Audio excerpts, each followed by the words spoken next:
All right, hey everybody. Big Boned here. It is Monday. It's time for the Meltdown. I'm just here. We got here to the Jets game last night. Taylor was with me. Ryan was with me, and we just kind of never left. So, it was kind of a bummer game, and we didn't really feel like going anywhere. So we're all just still here partying. Anyway, what's going on with everybody? It's super hot here. It's like 80 degrees. It's freaking October and it's 80 degrees. I'm just getting my TV set up to watch some Monday Night Football. I'm going to hang out with you guys throughout the game. We're going to go over some things. Let me go ahead and invite somebody in here because I'll be by myself. And all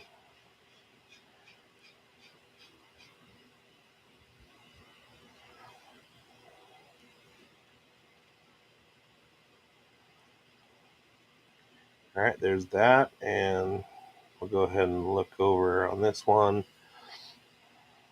I don't know what the deal is with the lighting today. I've got all the lighting that I can get, and it's still not doing much. So, yeah. So it was a nice week this week in the world of fantasy football. I had a much better week than the last couple weeks. Um, Fishbowl, I have a 70 something point lead. All of my people are done, and my opponent has Daniel Jones tonight. So I think, as long as Jones is under 70 something points tonight, I think I should be okay. Um, and then I'll be 8-0. There were 314 undefeated teams last week. Uh, so there's going to be significantly less than that, and I'm going to be a part of it. So this being my first fishbowl, I was really kind of happy with the way that things are shaken out. All I wanted to do was be competitive, and the fact that we're 4 weeks in and I haven't lost, that's pretty competitive. Uh, I'm looking at the point totals that get you into the playoffs, and I think I'm in a pretty good position. So that's good. So I did want to address the heat here. Again, it's 80 degrees in Northern California, although there is a nice breeze blowing, and it's supposed to get hotter um, over the next few days. So Wednesday, it's supposed to get to 91, Thursday, 94, Friday, Saturday, 95 before it dips again. I made the mistake a couple weeks ago of once it finally dipped down under 90 for the first time of the summer, I told a couple people, it's the last 90-degree day, and totally did the broadcaster kicker jinx, and I feel bad about it. But anyway, I hope you can't hear the ceiling fan because I have to have it on right now. I'm actually not even wearing any pants. I came up here to my studio with pants on, and I wound up having to take them off just because it's too damn hot upstairs. All right, so I have a special treat for all you viewer. Well, what we're going to do today is we're going to make a nice cold martini. Now, typical martini is gin, uh, and that would be with vermouth, shaken or stirred, and with some kind of olive or I like an orange. Uh, orange. Why can't I think of the word? Um, it's orange peel, but like a twist, like lemon twist. Peel the lemon peel off, twist it. Anyway, I prefer orange with as little vermouth as possible, and so it's mostly just a gin drink. But we're gonna make a gin drink right now. This is basically like a take on a martini. I have a cocktail shaker. In that cocktail shaker, I have a little bit of fresh squeezed lime juice. That's going to take the place of some of the bitterness of the vermouth and the garnish. What you need is a chilled glass. So I have this glass, and it's filled with ice. And I'm just going to put that ice into my cocktail mixer. All right. Now here's where the fun begins. Need a little bit of water here. Get that out of there. You don't want it to be totally watered down. Part of the beauty of a martini is that the ice does melt a little bit and dilute everything, and so you're not just getting straight liquor. But then the actual best part of that's a good part of martini. The best part of martini is that there's not a lot of dilution, and so you are just getting mostly liquor, and that's kind of the point of a martini. So, chilled martini glass. How do you measure? Well, you can do by ounces or whatever. I take my martini glass and I adjust for a little bit of the ice that's going in. This is Bombay Sapphire gin. It's a nice budget gin because you can get the 1.75 liter for fairly inexpensive. Um, but I prefer something a little bit cleaner like Roku, which is a fantastic gin. The Glendalough is a gin from Ireland made by the Middleton Distillery of Irish whiskey fame. They basically make the mash and do the first distillation, and before they barrel it, they'll take botanicals and mix that in. So the same liquor goes into the whiskeys and to the gin, the Glendalough gin. And then you have the Botanist, which is made on the Isle of Islay in Scotland. That's going to be the same as your Lagavulin and uh, Bruichladdich and some of your Islay heavy peated scotches. Um, so the Botanist is basically the same thing. They take the liquor after the distillation process, or before the distillation process, they add the botanicals. All right, so I have my gin, I have my shaker. Pour that in there. Oh, and the special treat for this one, I'm going to be adding some Raleigh Rum Company Reaper Chili Rum. Just a little spike. And I don't want to dilute this because it's a waste. So I'm just going to go a little bloop, maybe like a quarter to a half teaspoon or so. This stuff is really, really good. My partner went on a business trip to Raleigh, and she went to the Raleigh Rum Company, and she brought this bottle home. And that was 5 or 6 years ago, 7 years ago maybe. And it's a tiny little bottle. It's a $3.75, and we still have a good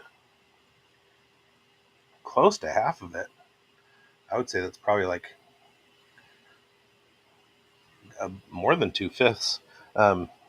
We use it very sparingly because A, it's pretty spicy, and B, it's not easy for us to get here. So then you want to take your shaker. I shake for a while.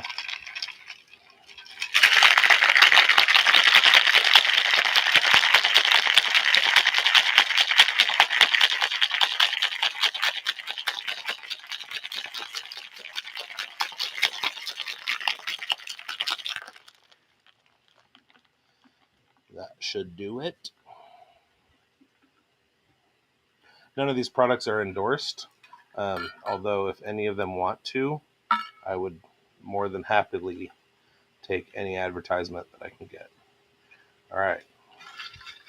As you see, with some of the dilution, my measurement was perfect. Cheers, everybody. It's cocktail hour.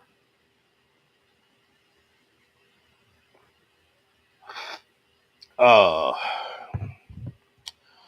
that is fantastic. That is fantastic.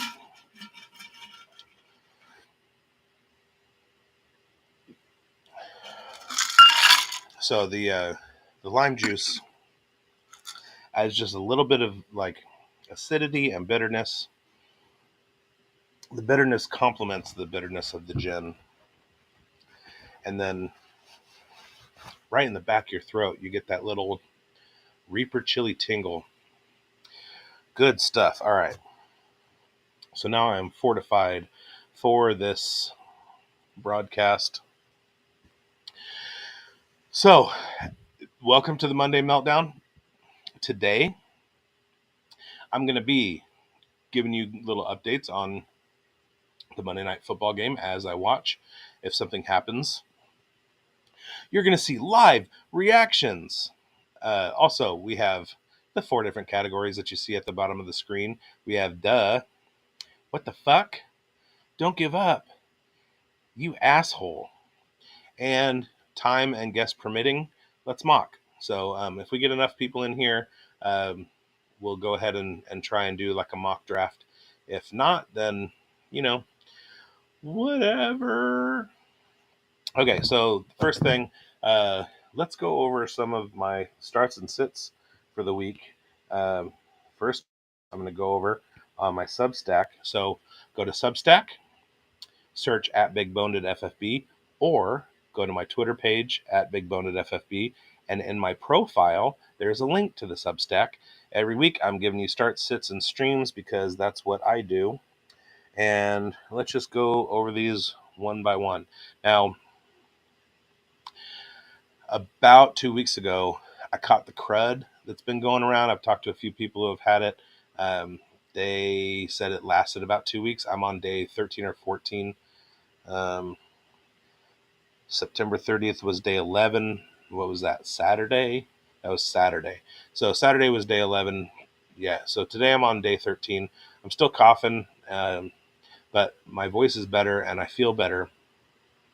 My girlfriend, however, is right in the thick of it, and it's absolutely kicking her ass. And so I'm doing everything that I can for her. Made her breakfast today. I made her some. Oh no, Russ Francis died. For those of you of a certain age, Russ Francis was the tight end for the early 49ers Super Bowl championship teams. He predated Dwight Clark, and he had a big mustache. I remember that. Early 80s. But yeah, he was a legend.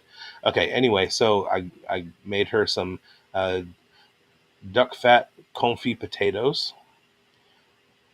Basically, what I did was I rendered a duck, and I made some duck confit with a leg and thigh, cooked in the fat for about 3 or 4 hours. Comes out super, super good. So I had all this duck fat, and I was like, what do I do with it? So we were grocery shopping, and I said, you know what? I'm going to make a confit potato. So I took a basic russet potato. I peeled the skin off, cut it up into chunks, put the chunks in the duck fat, and then cooked those for about an hour and a half in the duck fat at about 300, 350. Best potatoes I've ever had, period. And then we had a bunch of eggplant in the garden, and I've never really liked eggplant, short of like the couple times in my life I've had a really good eggplant parm, like a sandwich. But I've never really done a lot with eggplant. One of the big things, I like a lot of Middle Eastern food, and sometimes you'll get baba ganoush. And whenever I can, I ask for double hummus and no baba ganoush because there's something about it that I just really don't like. Anyway, so I took all these eggplant and I looked up, can you do eggplant confit? And sure enough, basically you can confit anything. That's CONFIT if you want to Google it. So I sliced up the eggplant, I stuck that in the duck fat, and I put that in the oven for about an hour and tasted it, and it's phenomenal. So anyway, I had some of these leftover confit potatoes. My girlfriend wanted some for breakfast. She's feeling really sick, so I made her some breakfast, a nice little fried egg and some confit potatoes, and she was very happy. Right now, she's basically living off hot toddies, and sounds like she's half dead. But anyway, so starts and sits and streams. So I wrote this on Saturday, day 11 of this crud, and I wasn't really into it. I wasn't really feeling it. So this is my most half-assed effort ever. First one, Justin Herbert. Start, yeah. Let's look at this real quick. find a ranking. It seems to be a good standard one. Leaders week 4, quarterbacks. Justin Herbert, quarterback 5. Look at that, I nailed it. All right. Number 2, Kenneth Walker. Oh, okay. So that one's still kind of up in the air. It's pending because he's going tonight, and I figured he was definitely a start. And Stephon Diggs. So those were my 3 starts there. And Diggs, look at that, wide receiver 2. I nailed it. This was such a good week. And then my sits, Andy Dalton, who didn't play, Cooper Kupp on the IR, and Keontae Ingram. And Keontae Ingram was a funny one because he actually got some playing time. Let's see what he did as I scroll down through the rankings, and haven't gotten to him yet. James Conner had a terrible game. 34th, RB 34. That's barely flex. Michael Carter, Amir Abdullah, Jordan Mason, Alec Ingold, Justice Hill, Keyshawn Vaughn, Damian Harris. All these guys outscored Roschon Johnson, RB 58 for the week. That is criminal. Although I do have some Khalil Herbert shares, and he had a fantastic game. Condre Miller, 65. Kareem Hunt, he got some touches, 68. Where is Keontae Ingram? I know he got in the game. Sean Tucker, Malik Davis. I am not finding him.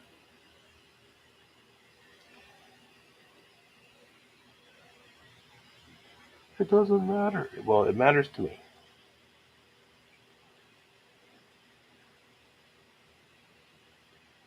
There he is. Okay. He had 3 points. Looks like he's at RB 61. That's why I couldn't find him. Oh, no. He's not RB. Okay. Maybe this league has a premium.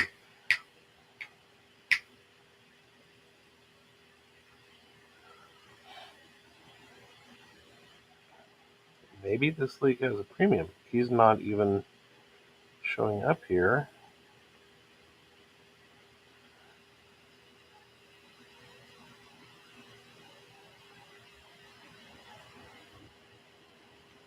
Weird. Is he not in this league? Okay, I don't understand that. Let me try a different one. How about this one? Week 4 leaders, RB.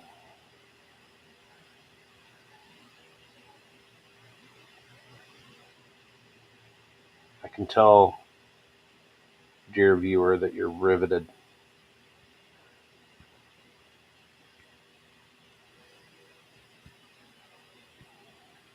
.6 points, RB 61 again. But then I go to the week 4 leaders.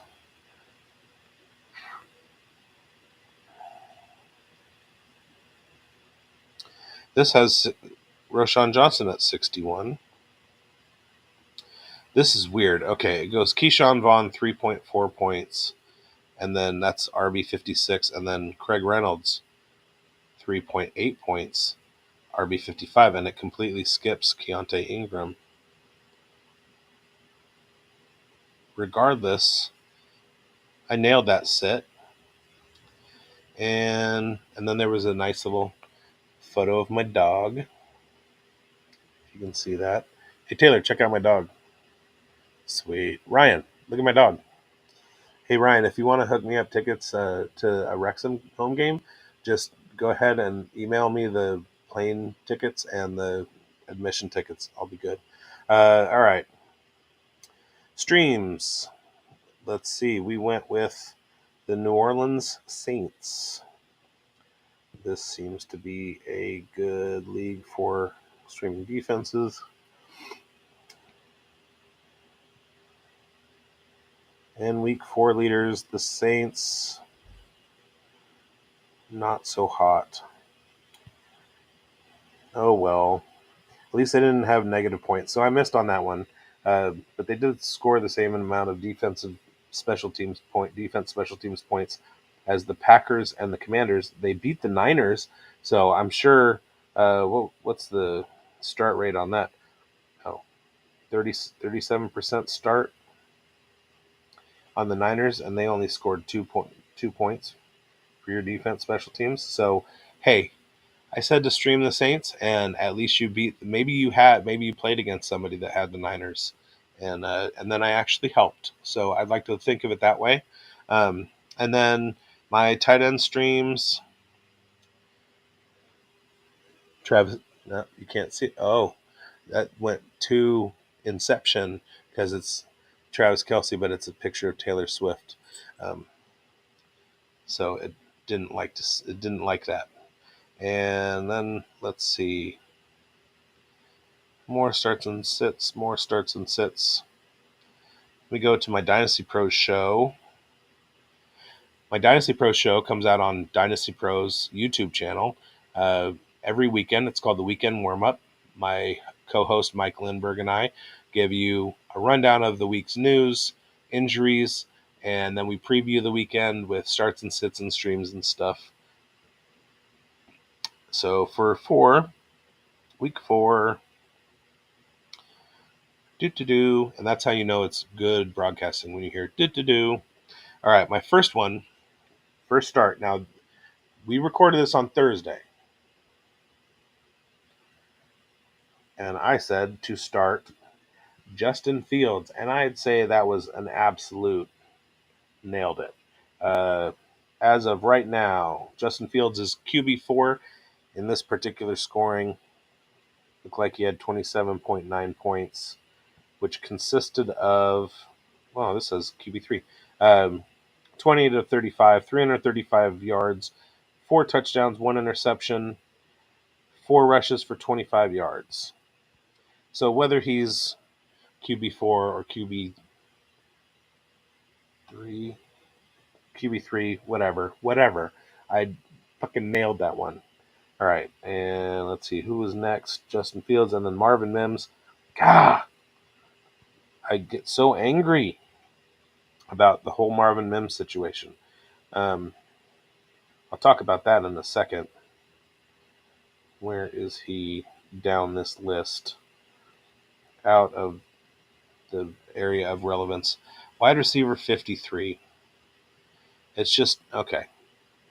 He had 6 points. He had 16 the week before, and that was against Miami. There was no reason to leave Marvin Mims out of this. He had 2 targets. Are you kidding me? 2 targets. He had 56.5 yards per target in his second game, 24.33 yards per catch in his third game, and 23.5 yards per catch in this game, 23.5 yards per target. Just stunning, the lack of use of Marvin Mims. He's fantastic, and they won't give him a shake. So I thought against the Bears he was going to have a breakout game. They were going to, like, Sean Payton was going to see the light and be like, hey, Russ, get the ball to Marvin, and still hasn't happened yet. So 4 weeks in, still waiting on that Marvin Mims breakout. And you know what? I'm going to have him am I?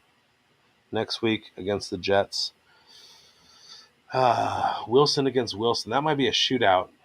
But, I mean, at some point you just have to look at the usage and go, I have to wait until they wise up, Anyway, so yeah, that Marvin Mims was a miss. So at this point, that's basically like my first miss. And my third sit on Dynasty Pros was Jerome Ford. Now, one of the reasons that I tabbed Jerome Ford was attack. That's a sailing term for when the wind picks up and you switch your sails. So one of the reasons was because I had said the week before to sit Jerome Ford because he was going up against the Tennessee Titans and their incredible run defense. And to be fair, I was half right because in that game against the Titans, he had 18 yards rushing total Yet he still wound up having a good game because he caught some balls and he rushed for a touchdown and caught a touchdown. So of course he had a really great game. So I switched my sails, and I said, because the week before I said to sit him and wait until after the Titans game and then go ahead and start him because it's wheels up on him. He's Cleveland's RB1. Um, I was ready for Jerome Ford to have a pretty big game. And in fact, he finished with 9.5 points, 9 rushes on 26 carries. The game against the Titans, he had 1.8 yards per carry and 2.89 yards per carry in this one. So he did much better. He also had 6 targets, 5 catches, but only for 19 yards, and he didn't add that touchdown. So one of the points that I made in the Dynasty Pros podcast was that what we look for with our running backs, especially when we're talking about Dynasty, is we want somebody who's going to get goal line carries, somebody who's going to get receptions. And based off the usage, once Chubb went down, that was like Jerome Ford. I mean, he got a goal line rush for a touchdown against the Titans. He was getting receiving targets. So as a profile, that stacks up. I think they went with Kareem Hunt a little bit too much this week. He's on a bye before he has another tough matchup against the 49ers. But all this green. So, of course, when you look at the matchups on Sleeper or ESPN or whatever, they'll tend to like indicate a good matchup based on the color of the defense name or the team name that they're playing against. And so he's got orange against the Niners, Seahawks, Ravens, Rams, and Jacksonville. 1, 2, 3, 4, 5. So 5 of the last 12 weeks, he's got orange, which means if you are good at math, well, no, I'm bad at math. Oh, that's 13. 6, 6, 7, 8, 9, 10, 11, 12, 13. Yeah, 13. Okay. So 5 of the last 13 weeks, he's got orange matchups, which isn't red. However, that means, if you're good at math, that he's got eight matchups that are green, and he's the RB1. So that all bodes well for rest of season Jerome Ford. See if you can make a trade for him. Trade somebody like Condre Miller. I don't know. Whatever. Make a trade for him. Anyway, he was RB22, which puts him in RB2 territory. Let's see. Who do we have tonight? Okay, so we could have... He could fall out of the RB2 and wind up in a flex spot just because tonight we have Charbonnet, Kenneth Walker. I got a notification about Saquon Barkley, but didn't see it. Anyway, so if all of the running backs tonight have games over 9.5 fantasy points, that will absolutely drop Jerome Ford into flex and out of the RB2, which for a start and sit, that's what you're looking at. Is what you're looking for is somebody who can break into that top 24. And as of now, he has. All right, let me take a look real quick here. Find my Saquon shares. See what they say about him. Barkley is out. Okay. So wheels up for Matt Breida. Run. Don't walk to your waiver wire right now.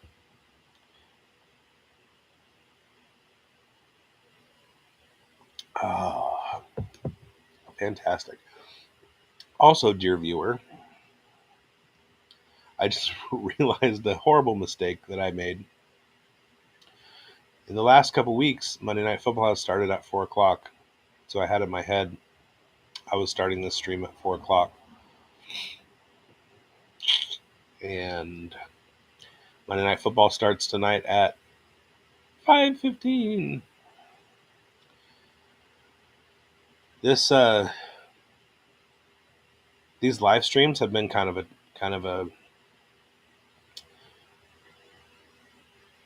I don't know how to say it. They've been kind of rough on me.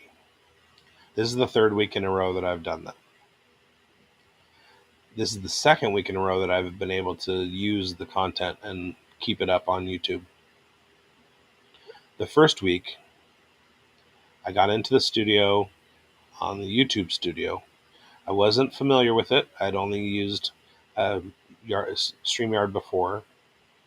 And on this EV Mux one, I wasn't really familiar with this one either. And I started going, and I was humming. It was good content. And I got about an hour and 40 minutes in, and my guest came on and said, "I can't hear you." And my mic was off. I was totally muted. I talked for almost 2 hours straight, live streaming, and nobody could hear me. Not that anybody was watching, but nobody could hear me. Lesson learned. Figured out what to do with the mic settings and all that stuff. Last week, week 2, got that kink worked out. Got into the studio, went live, had my guest on. 2 hours and 40 minutes we were talking. I had done a different thing where I went in and I scheduled the broadcast to go live on YouTube. And then when I went to go end broadcast, I noticed it said begin broadcast. So we talked for almost 4 hours. Nothing. We weren't on at all. I shut it down, kind of upset. The learning curve is real, bro. And then another guest came on a little bit later and was like, "Hey, I'm waiting." And I was like, "Oh, I just laid down to finish watching the second game." And I actually got him on and we went live and finished. But it took a second. So now, of course, there's a mistake here. And, I'm not ashamed of it, because every mistake is an opportunity to get better. And I'm going to stick with that. All right. So Jerome Ford was my last start. Sits. I had Breece Hall as a sit. Let me jump in here real quick and RBs. Now, Breece finished as RB23, so just behind Jerome Ford in this league by 0.6 points. So technically, I didn't miss on that one. I love Breece Hall so much, and I've been waiting for him. He had 17 points in week 1, 0.9 points in week 2, 3.2 points in week 3, and 11.4 points against the Chiefs. And the Chiefs have been pretty good. I wasn't really looking for Breece Hall to do much. He only had 6 rushes, but one of them was pretty long. And then he caught 3 balls. So he had some points from that. He gets Denver next week, so he should be okay. Then Philly, then a bye week. So week 8, he comes back, and he's got the Giants, Chargers, Raiders, Buffalo, Miami, all in a row. Those 4 games all in a row after the bye week are pretty good matchups. Or Giants, Chargers, Raiders, Buffalo, Miami. So 5 weeks. And then he's got Atlanta, and then Houston, Miami, Washington are good. So, again, after the bye week, Hall should have a pretty good ROS outlook. But I had him as a sit, and I didn't miss. And Quentin Johnston. There was a lot of buzz about QJ because of the Mike Williams injury. A lot of people were really high on, it's going to be QJ time. He's got one less target hog to compete with, but let's see what he did. He faced the Raiders, who, I mean, you'd think that's a good matchup, although just they didn't do much in the second half against the Raiders. Josh Palmer wound up as wide receiver 38, and Quentin Johnston, I'm still scrolling. Pickens, Jefferson, Kadarius Toney, Donovan Peoples-Jones. Quentin Johnston, wide receiver 97. 2.8 points on 3 targets, 1 catch for 18 yards, and that was it. He had his highest snap percentage of the year at 51. He had previously been at 27, 15, and 24. And he matched his season-high targets of 3, which he's done 3 times now. So Quentin Johnston, all that draft capital, 6'4", 215, huge career as a college receiver, and he has 2 catches, 1 catch, 2 catches, 1 catch, 9, 7, 10, and 18 yards, 3, 3.5, 3.33, and 6 yards per target. So, I mean, like, they're not even targeting him down the field. They're, like, looking to get him open on screens? Or, I mean, what are they even doing? It's kind of a similar situation to Marvin Mims. A message to NFL head coaches. You have guys that you wasted draft capital on in situations where you could get somebody to shore up your defense. You can get a stud for your offensive line. What are you doing spending that draft capital and then not using them? I don't care how fast or slow he is. I don't care how he catches the ball with his hands or against his body. It doesn't. If he's 6'4", 215, he's like a small tight end. Just like give him jump balls. What are you doing? What are we doing? Anyway, so Quentin Johnston nailed that one, and then my last one was Mac Jones. Sit Mac Jones, I said. And hopefully you listened to me, because Mac Jones finished behind Aiden O'Connell, Desmond Ridder, Bryce Young, Dorian Thompson-Robinson, Kenny Pickett, Joe Burrow, Taysom Hill, Bailey Zappi, Derek Carr. Mac Jones was QB 32 with 1.7 total points. You're welcome. So, yeah, I saw that one coming and advise anybody that was thinking, oh, hey, he had a good first week. He's going to bounce back. He wasn't going to bounce back.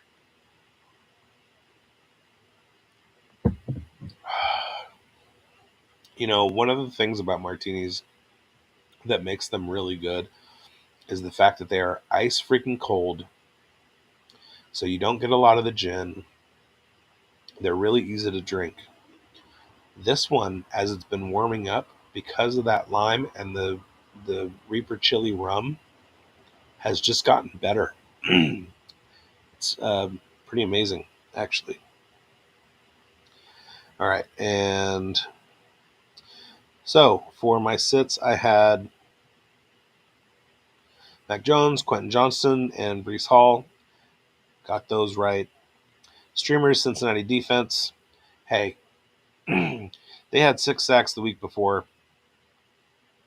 They were going against the Titans, and I didn't see Tannehill having a resurrection game. And then Washington tight ends. They were playing against Philly, and the only problem was they weren't. It was a toss-up between Logan Thomas and Cole Turner, and Thomas wound up only being targeted 3 times, and he didn't get a touchdown. And that's one of the things that I was kind of gambling on, was the previous week the previous game that he played against Denver, Logan Thomas finished as tight end 10 on only 3 targets, but he had 11 yards per catch and a touchdown. So I knew that if he had the same target share, he was going to be touchdown dependent. And because they were playing Philly, and Philly has given up, I think at the time it was the most, or the second or third most fantasy points to opposing tight ends. I thought that was a good bet, and I was wrong. He finished with 8.8 points, 3 catches on 3 targets, 41 yards, and 13.67 yards per target and yards per catch.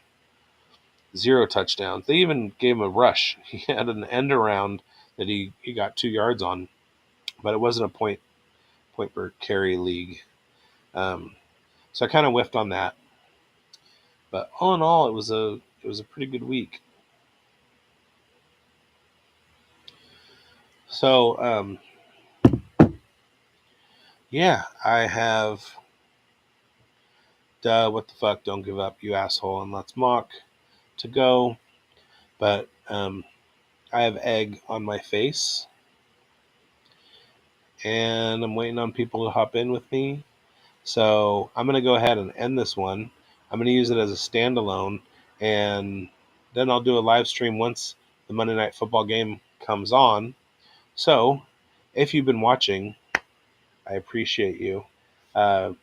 If you've never seen me before, which there's no reason for you to have been watching this if you've never seen me before, go ahead and hit the subscribe button. Like the video. Hit the bell so that you get a notification next time I'm on, like in half an hour.